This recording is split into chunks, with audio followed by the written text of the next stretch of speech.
ಇಲ್ಲಿರುವ ವಕ್ತಾರರು, ಪಕ್ಷದ ವಕ್ತಾರರು. ದಿನೇಶ್ಗೊಂದು ಪ್ರಶ್ನೆ ನಿಮಗೆ. ದಿನೇಶ್, ಈಗ ಓಕೆ, ಅವರು ಈಗಲೂ ಕೂಡ NDA ಅಧಿಕಾರಕ್ಕೆ ಬಂದಿದೆ, ನೀವೇನಕ್ಕೆ ಖುಷಿ ಪಡ್ತಾ ಇದ್ರೆ ನನಗೆ ಗೊತ್ತಾಗ್ತಾ ಇಲ್ಲ. ನಾವು ಖುಷಿ ಪಡ್ತಾ ಇರೋದೇನು ವಿಚಾರ ಏನಿಲ್ಲ ಸರ್, ಇರೋ ವ್ಯವಸ್ಥೆ ಬಗ್ಗೆ ನಾವು ಹೇಳ್ತಾ ಇದ್ದೀವಿ. ಇವತ್ತು ಹೈಕೋರ್ಟ್ ಕೂಡ, ಸುಪ್ರೀಂ ಕೋರ್ಟು ಕೂಡ ಒಂದು ಸ್ಟೇಟ್ಮೆಂಟ್ ಕೊಟ್ಟಿದೆ. ಯಾರಿಗೆ? ನಮ್ಮ ಪ್ರೆಸಿಡೆಂಟ್ ಆಫ್ ಇಂಡಿಯಾಗೆ. ಏನಂತ? ಕುದುರೆ ವ್ಯಾಪಾರ ನಡಿಬೋದು, ಅದನ್ನ ತಡೆಗಟ್ಟಿ ಅಂತ. ಯಾವಾಗಿಂದ ಇದೆ ಸರ್? ತಡೆಗಟ್ಟಿ ಅಂತ ಹೇಳ್ತಾ ಇದೆ. ಅಂದ್ರೆ ಇನ್ನೂ ಕೂಡ ಇಲ್ಲಿ ಹಗ್ಗ ಜಗ್ಗಾಟ ನಿಂತಿಲ್ಲ, ನಿಲ್ಲದಿಲ್ಲ, ಇಷ್ಟು ಬೇಗ ನಿಲ್ಲದಿಲ್ಲ. ಇದು ಇನ್ನು ಮುಂದಕ್ಕೆ ಎಳ್ಕೊಂಡು ಹೋಗುತ್ತೆ. ನೀವ್ ಹೇಳ್ತಿರೋದು ನಿಮ್ಮ ಮೈತ್ರಿಕೂಟದ ಬಗ್ಗೆ ನಿಮ್ಗೆ ಗ್ಯಾರಂಟಿ ಇಲ್ಲ? ಅಲ್ಲ, ನಾವು ಬೇಕಾದ್ರೆ ಅಧಿಕಾರಕ್ಕೆ ಬರ್ಬೋದು, ಅದಕ್ಕೆ ಅವಕಾಶ ಮಾಡಿಕೊಡಿ ಅಂತ ಹೇಳ್ತಾ ಇದ್ದಾರೆ. ಕುದುರೆ ವ್ಯಾಪಾರ ಅಂತಂದ್ರೆ ಏನು? ನಿಮ್ಮಿಂದ ಹೋಗಬಹುದು ಅಂತ? ಇಲ್ಲ ಇಲ್ಲ ಇಲ್ಲ ಇಲ್ಲ ಇಲ್ಲ ನೋಡಿ ಮಹಾರಾಷ್ಟ್ರದಲ್ಲಿ ಕಳೆದ 5 ವರ್ಷದ ಚುನಾವಣೆ, 5 ವರ್ಷದಲ್ಲಿ ಬಿಜೆಪಿ ಸರ್ಕಾರ ವಿರೋಧ ಪಕ್ಷದಲ್ಲಿ ಅಧಿಕಾರದಲ್ಲಿದ್ದಂಥ 10 ರಾಜ್ಯಗಳನ್ನು ಇದು ಕುದುರೆ ವ್ಯಾಪಾರದಲ್ಲಿ ಪರ್ಚೇಸ್ ಮಾಡಿ ಅಧಿಕಾರಕ್ಕೆ ಬಂದಿದ್ದನ್ನು ನೋಡಿದ್ದೇವೆ. ಆ ಕಾರಣದಿಂದ ಹೇಳಿದ್ದಾರೆ ಮಹಾರಾಷ್ಟ್ರದ ಜನತೆ ಇವತ್ತು ಏನು ತೀರ್ಮಾನ ಮಾಡಿದ್ದಾರೆ, ಮಹಾರಾಷ್ಟ್ರದ ಜನತೆಯನ್ನು ಇವತ್ತು ತೀರ್ಮಾನವನ್ನು ಕೊಟ್ಟಿದ್ದಾರೆ. ಈ ರೀತಿ ಏನು ಡೆಮೋಕ್ರೆಟಿಕ್ ಸಿಸ್ಟಮ್ಗೆ ಅಗೇನ್ಸ್ಟ್ ಇದೆ ಅಲ್ಲ, ಏನ್ ಮಾಡೋದಲ್ಲ, ಜನತೆ ತೀರ್ಮಾನ ಮಾಡಿ ಇವತ್ತು ಬಿಜೆಪಿಯನ್ನು ಸೋಲಿಸಿದ್ದಾರೆ ಮಹಾರಾಷ್ಟ್ರದಲ್ಲಿ. ಆ ರೀತಿಯ ಡೆಮೋಕ್ರೆಟಿಕ್ ಪ್ರೊಸೆಸ್ ಅನ್ನು ಬಿಜೆಪಿಗೆ ಮಾಡಿದ್ದಾರೆ. ಇವರು ಕುಮಾರಣ್ಣನ ಸರ್ಕಾರ ಇದ್ದಾಗ ಮಾಡಿದ್ದು ಅದೇ ಕೆಲಸ ತಾನೆ. ಇವರು ಕುಮಾರಣ್ಣ ಸರ್ಕಾರ ಬೆಳೆಸಿದ್ದು ಅವರೇ ತಾನೆ. ಅಲ್ಲ, ಇವ್ರು ಬಿಜೆಪಿ ಜೊತೆ ಸೇರ್ಕೊಂಡು ಇಂಡೈರೆಕ್ಟ್ಲಿ ಮಾಡಿದ್ದಾರೆ. ಇದಕ್ಕೆ ಸಿದ್ದರಾಮಯ್ಯ ಅವರು ಸಾಕ್ಷಿಯಾಗಿದ್ದಾರೆ. ಕಾಂಗ್ರೆಸ್ ಸರ್ಕಾರ ಅವರಿಗೆ ಸಪೋರ್ಟ್ ಕೊಟ್ಟಿದ್ದು, ಅವರನ್ನ ಪೋಚ್ ಮಾಡಿ ಕರ್ಕೊಂಡು ಅಧಿಕಾರ ಕಳ್ಕೊಂಡಂತ ಜೆಡಿಎಸ್ ಅವರು ಇವತ್ತು ಬಿಜೆಪಿ ಪರವಾಗಿ ನಿಂತಿದ್ದಾರೆ ಅಂದ್ರೆ ಇದಕ್ಕಿಂತ ಹಾಸ್ಯಾಸ್ಪದವಾದಂತ ವಿಚಾರ ಯಾವುದೂ ಇಲ್ಲ. ಓಕೆ, ನಿಜವಾಗ್ಲೂ ಜೆಡಿಎಸ್ ಅವರು ಸಮ್ಮಿಶ್ರ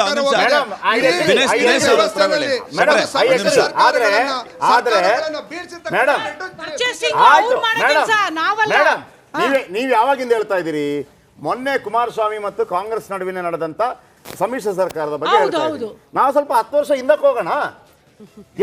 ಜೆಡಿಎಸ್ ನಿಂದ 40 ಜನರನ್ನ ಕರ್ಕೊಂಡು ಹೋಗಿದ್ಯಾರು? ಅದೇ ಕುಮಾರಸ್ವಾಮಿ ಅವರು ಯಾಕೆ ಕರ್ಕೊಂಡು ಹೋದ್ರು?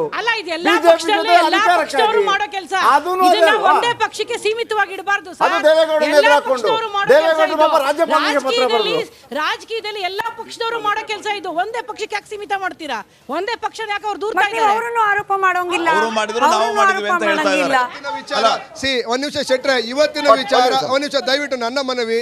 ಇವತ್ತಿನ ವಿಚಾರ ನಿಜವಾಗ್ಲೂ ಯಾಕೆ ಪೋಚಿಂಗು, ಆ ವಿಚಾರ ಆಲ್ರೆಡಿ ಚರ್ಚೆ ಆಗಿದೆ. ಇವತ್ತು ನಿಜವಾಗ್ಲೂ ರಾಜ್ಯದ ಜನತೆ ಮತ್ತು ದೇಶ ಜನತೆ ಬಿಜೆಪಿಯ ವಿರುದ್ಧ ಯಾಕೆ ಓಟ್ ಹಾಕಿದ್ದಾರೆ ಅಂತ ನಾವೆಲ್ಲ ಚರ್ಚೆ ಮಾಡಬೇಕು. ಅವರ ಆಡಳಿತ ವಿರೋಧಿ, ಬೆಲೆ ಏರಿಕೆ, ನಿರುದ್ಯೋಗದ ವಿರುದ್ಧ ಇವತ್ತು ಜನತೆ ಸಂಘಟನೆ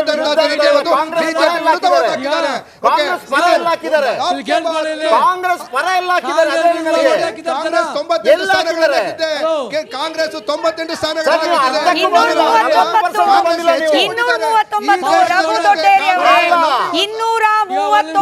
ಬಿಜೆಪಿ 40% ಬಂದಿಲ್ಲ. ಬಿಜೆಪಿ ಟಿಡಿಪಿ ಏನಾದ್ರೂ ಬಂದಿಲ್ಲ, ಆಂಧ್ರ ಪ್ರದೇಶ ಇಲ್ಲ, ರಾಹುಲ್ ಗಾಂಧಿ ನಮ್ಮಷ್ಟೇ ಬರ್ತಾ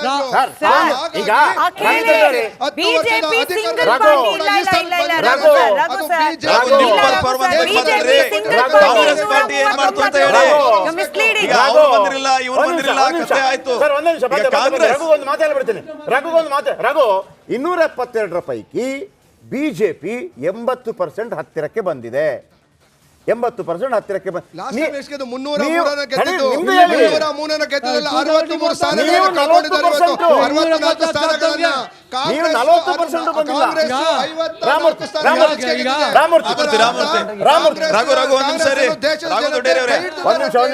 ಈಗ ಜನ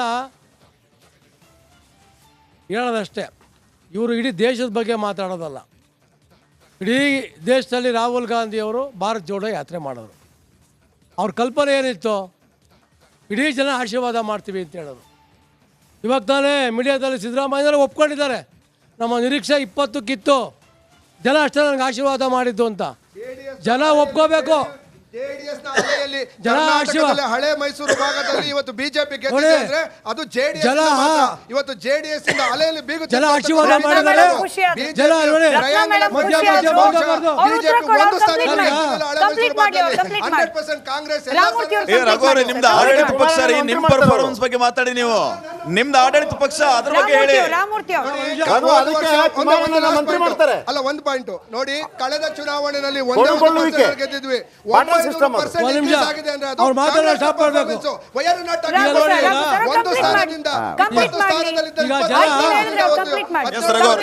ಈಗ ಜನ ಆಶೀರ್ವಾದ, ಈಗ ಸಿದ್ದರಾಮಯ್ಯ ಒಪ್ಕೊಂಡಿದ್ದಾರೆ. ಸಿದ್ದರಾಮಯ್ಯ ಒಪ್ಕೊಂಡಿದ್ದಾರೆ. 20 ಸೀಟು ನಾವು ನಿರೀಕ್ಷಣೆ ಮಾಡಿದ್ವಿ. ಜನ ನನಗೆ ಆಶೀರ್ವಾದ ಮಾಡಿದ್ದಾರೆ, ನಾವು ಅದಕ್ಕೆ ಇದಾಗಿದ್ದೀವಿ ಅಂತ ಹೇಳಿದ್ದಾರೆ. ಆದ್ರೆ ಇಡೀ ದೇಶದಲ್ಲಿ ಇಡೀ ದೇಶದಲ್ಲಿ ಓಟ್ ಹಾಕಿದ್ದಾರೆ. ಹೈಯೆಸ್ಟ್ ಲೀಡಿಂಗ್ ಪಾರ್ಟಿ ಓಟ್ ಹಾಕಿದ್ದಾರೆ. ನೀವು ಮಾಡಿರ್ತಕ್ಕಂಥ ವಿರೋಧ ಭಾಷೆಗಳು ಅವರು ಅಕ್ಸೆಪ್ಟ್ ಮಾಡ್ಕೊಂತಿಲ್ಲ. ಅಕ್ಸೆಪ್ಟ್ ಮಾಡ್ಕೊಂತಿಲ್ಲ ಅವರು. ನೀವು ನಾಗರಾಜ್ ಯಾದವ್ ಆಗ್ಬೇಡಿ, ಅವ್ರು ಮಾತಾಡಕ್ ಬಿಡಿ. ಈಗ ಅವ್ರು ಮಾತಾಡಕ್ ಬಿಡಿ. ಯಾವುದೇ ಕಾರಣಕ್ಕೂ ಯಾವುದೇ ಪಕ್ಷದಲ್ಲಿ ಜನ ಏನು ಆಶೀರ್ವಾದ ಮಾಡಿದ್ರೆ ಅದನ್ನ ಒಪ್ಕೋಬೇಕಾದ್ರೆ ರಾಜಕೀಯ ಪಕ್ಷದಲ್ಲಿ ಮಾನ್ಯ ಸಿದ್ದರಾಮಯ್ಯನವರು ಕೂಡ ಒಪ್ಕೊಂಡಿದ್ದಾರೆ. ನಾವು ಭಾರತೀಯ ಜನತಾ ಪಾರ್ಟಿನವರು ನಾವು ನಿರೀಕ್ಷಣೆ ಮಾಡಿದ್ದು ನಿಜ. ನಾವು ಇಡೀ ಕಾರ್ಯಕರ್ತರಿಗೆ ಒಂದು ಮೋದಿಯವರು ಆದೇಶವನ್ನು ಕೊಟ್ಟಿದ್ದರು. 400 ಸೀಟ್ ಗೆಲ್ಲಬೇಕು ಅಂದರೆ ಬೂತ್ ಅಧ್ಯಕ್ಷಕ್ಕೆ ನಾವು ಹೇಳಿದ್ದೆ. ನಾವು 370 ತೊಗೊಂಬರ್ತೀವಿ ಅಂತ ಹೇಳಿದ್ದು ನಿಜ. ಕಾರ್ಯಕರ್ತರಿಗೆ ನಾವು ಟಾರ್ಗೆಟ್ ಕೊಟ್ಟಿದ್ವಿ. ನಾವು ಜನ ನಮ್ಗೆ ಆಶೀರ್ವಾದ ಮಾಡಿದ್ದಾರೆ, ಅಷ್ಟಕ್ಕೆ ನಾವು ಒಪ್ಕೊಂತೀವಿ. ನಾವು ಮತ್ತೆ ಅಧಿಕಾರಕ್ಕೆ ಬರ್ತೀವಿ. ಮೋದಿ ವೇವ್ ಇದೆ ಸರ್. ಮೋದಿ ವೇವ್ ತಗೊಂಡು ಹೋಗ್ಬೇಕಾದ್ರೆ ಈಗ ಚರ್ಚೆ ಆಗಿರೋದು ನೀವುಗಳು ಕೆಲಸ ಮಾಡಿಲ್ಲ. ಹೌದು, ಅದಕ್ಕೆ ಒಪ್ಕೋಬೇಕು ಅವರು. ಅದು ಬಿಟ್ಟು ಹಂಗ್ ಮಾಡ್ಬಿಡ್ತಾರೆ, ಹಿಂಗ್ ಮಾಡ್ಬಿಡ್ತಾರೆ, ಸರಿ ಇಲ್ಲ. ಅದು 1 ಸ್ಥಾನ ಇದ್ದವರು 9 ಸ್ಥಾನ ಗೆಲ್ಲೋದನ್ನ ಕ್ರೆಡಿಟ್ ಅನ್ನೋದಿಲ್ಲ. ಇವರು 26 ಗೆದ್ದಿದ್ದವ್ರನ್ನ 17 ಸ್ಥಾನಕ್ಕೆ ಬಂದಿದ್ದಾರೆ ಅಂದ್ರೆ ಅದು ಇವ್ರ ಕ್ರೆಡಿಟ್ ಅಂತ ಅಂತಾರೆ. ಇದು ಯಾವ ಸಾಮರ್ಥ್ಯ ಸರ್? ಇದು ಯಾವ ಸಾಧನೆ? ಓಕೆ, 400 ಗೆಲ್ತೀವಿ ಅಂತ ಹೇಳ್ಬಿಟ್ಟು ಇವತ್ತು ಬರೀ 290 ಅಲ್ಲ, ನಿಮ್ದು ಆಡಳಿತ ಪಕ್ಷ ಗ್ಯಾರಂಟಿಗಳನ್ನ ಅನೌನ್ಸ್ ಮಾಡಿದ್ರಿ, ನಾವೇ ಗೆಲ್ತೀವಿ ಅಂತ ಕಾನ್ಫಿಡೆನ್ಸ್ ಇದ್ರಿ. ನಿಮ್ ಕಥೆ ಏನಾಯ್ತು? 10 ವರ್ಷ ಇವರೇ ಅಧಿಕಾರ ಯಾಕೆ ಕಳ್ಕೊಂಡ್ರಿ ಇವತ್ತು? ನೀವೆಷ್ಟು ಗೆದ್ರಿ? ಅದ್ರ ಜೊತೆಗೆ ರಾಜ್ಯಕ್ಕೆ ತೆರಿಗೆ ತಾರತಮ್ಯ ಆಯ್ತು ಅಂತ ದೆಹಲಿ ಮಟ್ಟಕ್ಕೆ ಹೋಗಿ ಭಾರತೀಯ ಜನತಾ ಪಾರ್ಟಿ ಒಂದು